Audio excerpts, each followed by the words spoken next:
Sai Ram. Shri Sai Satcharitra, Chapter 28. Sparrows drawn to Shirdi. Lakshmi Chand, Burhanpur Lady, Megha. Preliminary. Sai is not finite or limited. He dwells in all beings from ants and insects to the god Brahma. He pervades all. Sai was well versed in the knowledge of the Vedas as well as in the science of self-realization. As he was proficient in both these, he was well fitted to be the Sadguru. Anyone, though learned, but not able to awaken the disciples and establish them in self-realization, does not deserve to be called a Sadguru.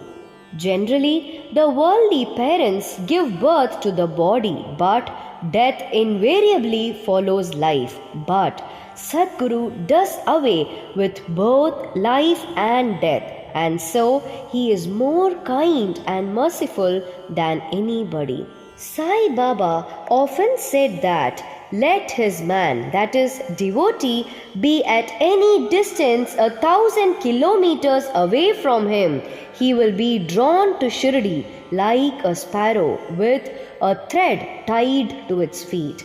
This chapter describes the stories of 3 such sparrows. First, Lala Lakshmi Chand. This gentleman was first serving in the Sri Venkateshwar Press in Mumbai, then in the railway department, and afterwards in the firm of Mrs. Raleigh Brothers and Co. as a munshi, that is clerk. He came in Baba's contact in 1910. 1 or 2 months before Christmas, he saw in his dream at Santa Cruz, that is a suburb of Mumbai, an old man with a beard standing and surrounded by his bhaktas. A few days later, he went to the house of his friend Mr. Dattatreya Manjunath Bejur to hear the Kirtan by Dasaganu. It was and is always the practice of Dasaganu to keep Baba's picture in front of the audience while doing the Kirtan. Lakshmi Chand was surprised to see that the features of the old man he saw in his dream tallied exactly with those in the picture, and thus he came to the conclusion that the old man he saw in his dream was Sai Baba himself. The sight of this picture, Dasaganu's Kirtan, and the life of the Saint Tukaram on which Dasaganu discoursed, all these things made a deep impression on his mind, and he decided to go to Shirdi. It is always the experience of the bhaktas that God always helps them in their search for Sadguru and other spiritual endeavors. That very night, a friend named Shankara Rao knocked at his door and asked him whether he would accompany him to Shirdi. His joy knew no bounds, and he at once decided to go to Shirdi. He borrowed ₹15 from his cousin and, after making due preparations, left for Shirdi. In the train, he and his friend Shankara Rao did some bhajan, that is, sang religious songs, and inquired about Sai Baba with some fellow passengers, that is, 4 Mohammedans who were returning to their place near Shirdi. They all told them that Sai Baba was a great saint living in Shirdi for many years. When they reached Kopargaon, he wanted to buy some good Goas as offering to Baba, but he was so wrapped in the scenery and sights there that he forgot to purchase them.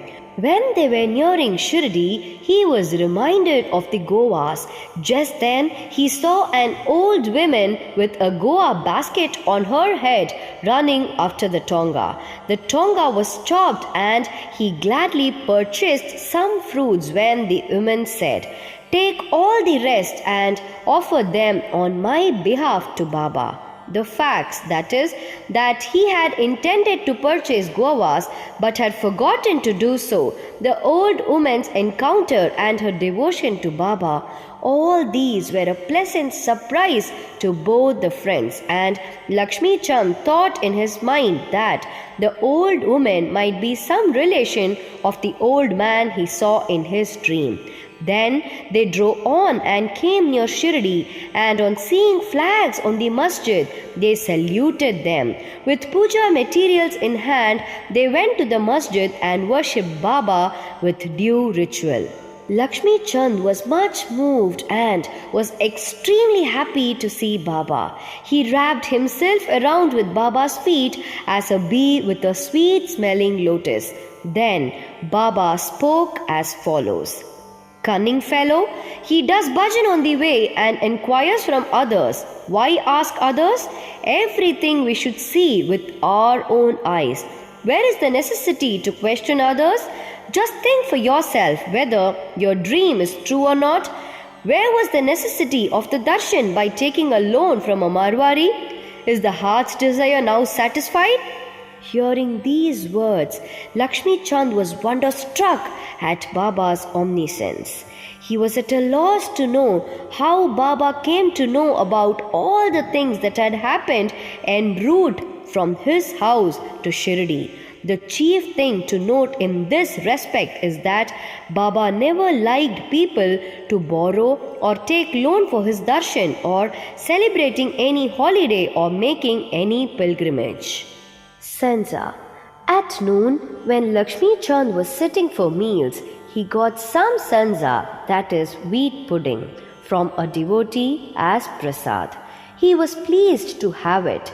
Next day also he expected it but got nothing.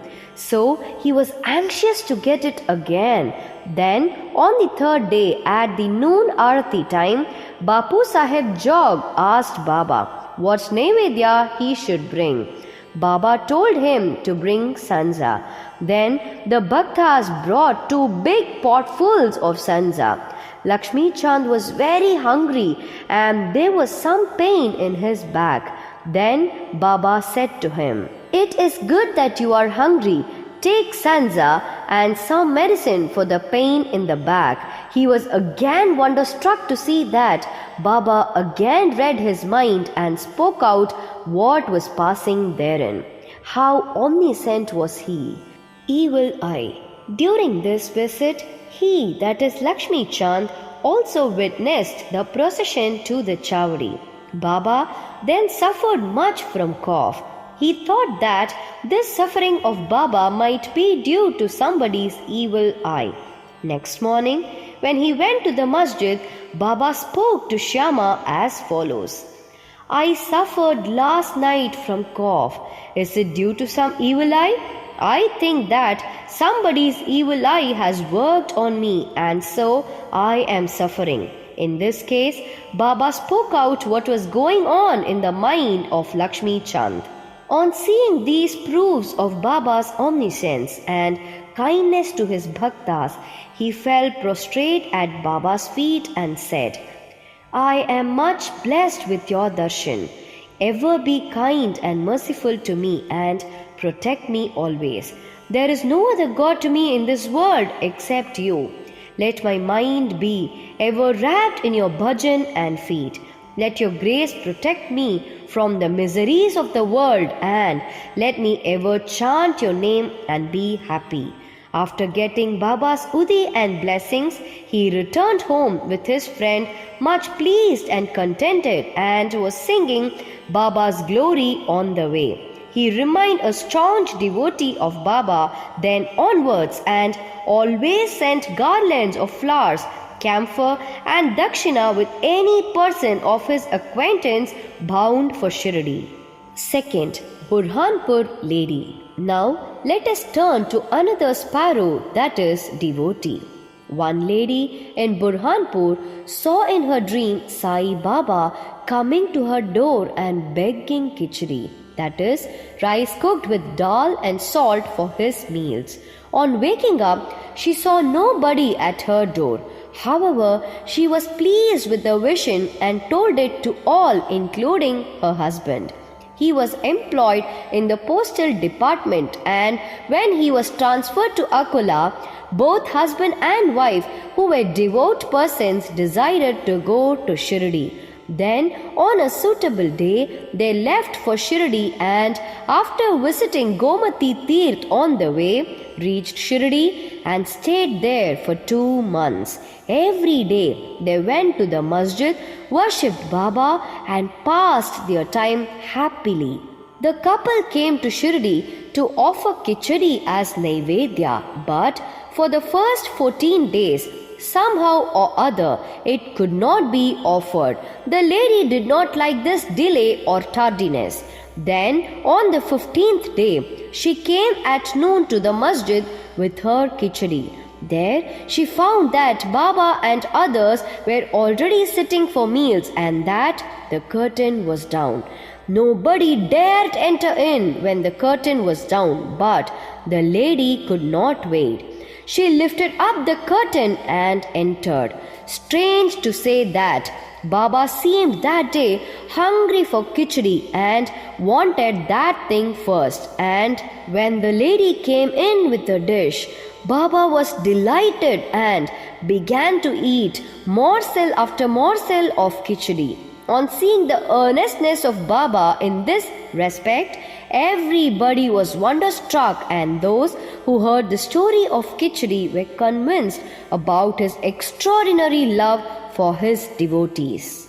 Third, Megha. Now let us go to the third sparrow.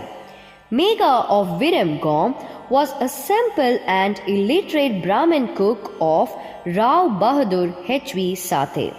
He was a devotee of Shiva and always chanted the 5-syllabled mantra Namah Shivaya. He did not know the Sandhya nor its chief mantra, the Gayatri. Rao Bahadur Sathe was interested in him, taught him the Sandhya and the Gayatri. Sathe told him that Sai Baba of Shirdi was the embodied form of God Shiva and made him start for Shirdi. At Bharuch railway station, he learnt that Sai Baba was a Muslim, and his simple and orthodox mind was much perturbed at the prospect of bowing down to a Muslim, and he prayed to his master not to send him there. His master, however, insisted on his going there and gave him a letter of introduction to his, that is, Sathe's father-in-law Ganesh Damodar alias Dada Kelkar at Shirdi to introduce him to Sai Baba. When he reached Shirdi and went to the masjid, Baba was very indignant and would not allow him to enter. "Kick out the rascal," roared Baba, and then said to Megha, "You are a high caste Brahmin and I am a low Muslim. You will lose your caste by coming here. Just get away." On hearing these words, Megha began to tremble. He was wondering as to how Baba had come to know about what was passing in his mind. He stayed there for some days, serving Baba in his own way, but was not convinced. Then he went home and then to Triambak, that is Nashik district, and stayed there for a year and a half. Then again he returned to Shirdi. This time, at the intercession of Dada Kelkar, he was allowed to enter the masjid and stay in Shirdi. Sai Baba's help to Megha was not through any oral instruction. He worked upon Megha internally, that is, mentally, with the result that he was considerably changed and benefited. Then Megha began to look upon Sai Baba as an incarnation of Shiva. In order to worship Shiva, bell leaves are required, and Megha used to go miles and miles every day to bring them and worship his Shiva, that is Baba. His practice was to worship all the deities in the village and then come to the masjid, and after saluting Baba's gadi, that is asin, he worshipped Baba, and after doing some service, that is shampooing his legs, drank the washings, that is teeth of Baba's feet. Once it so happened that he came to the masjid without worshipping Kandoba, as the door of the temple was closed. Baba did not accept his worship and sent him back again, saying that the door was open then. Baba went, found the door open, worshipped the deity, and then returned to Baba as usual. Ganges bath. On one Makar Sankranti day, Megha wanted to besmear the body of Baba with sandal paste and bathe him with Ganges water. Baba was first unwilling to undergo this, but at his repeated requests, he consented.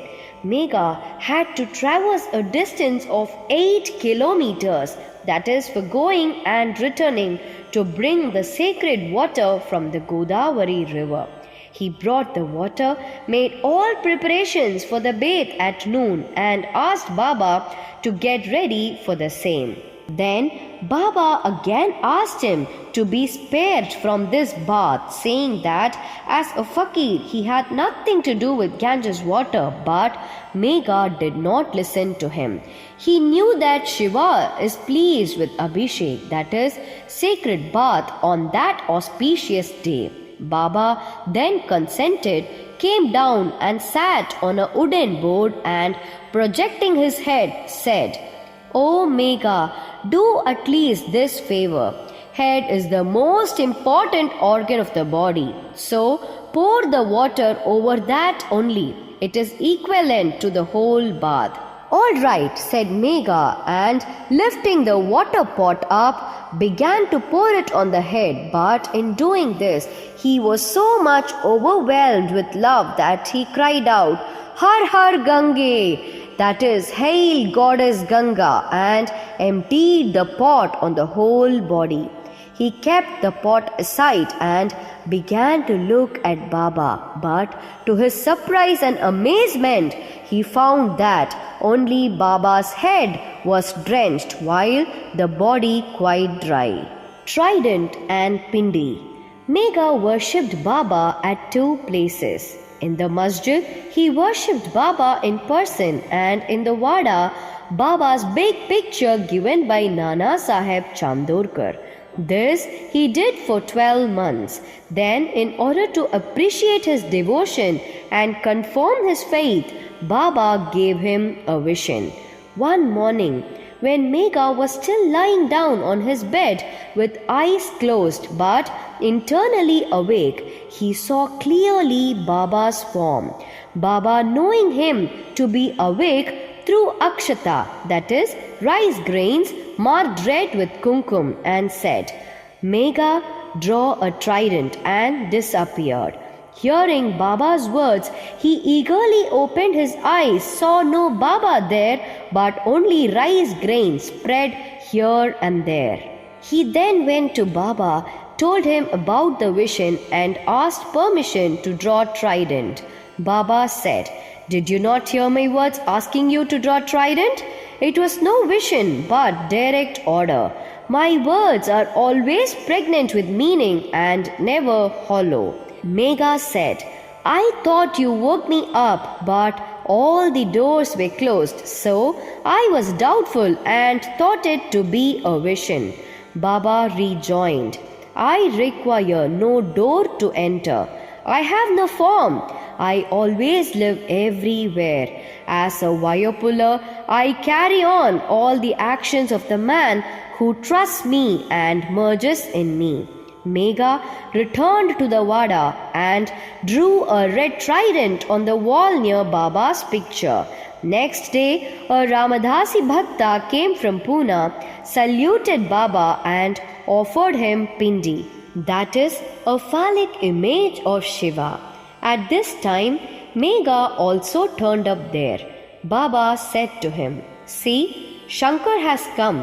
Protect, that is, worship him now." Megha was pleasantly surprised to see Pindi. Also, in the Wada, Kaka Saheb Dikshit was standing with a towel on his head after having taken his bath, and was remembering Sai when he saw a Pindi in his mental vision. While he was wondering about this, Megha came and showed him the pindi presented to him by Baba. Dikshit was happy to know that this pindi exactly tallied with the one he saw a few minutes before in his vision. In a few days, after the drawing of the trident was complete, Baba installed the pindi near the big picture which Megha was worshipping. The worship of Shiva was dear to Megha, and by the drawing of the trident and the installation of the pindi, Baba confirmed his faith therein. After continuous service of Baba for many years, doing regular worship and arati every noon and evening, Megha passed away in 1912. Then Baba passed his hands over his mortal remains and said, "This was a true devotee of mine." Baba also ordered that at his own expense the funeral dinner should be given to the Brahmins, and this order was carried out by Kaka Saheb Dikshit. Bow to Shri Sai. Peace be to all. Om Sai Ram.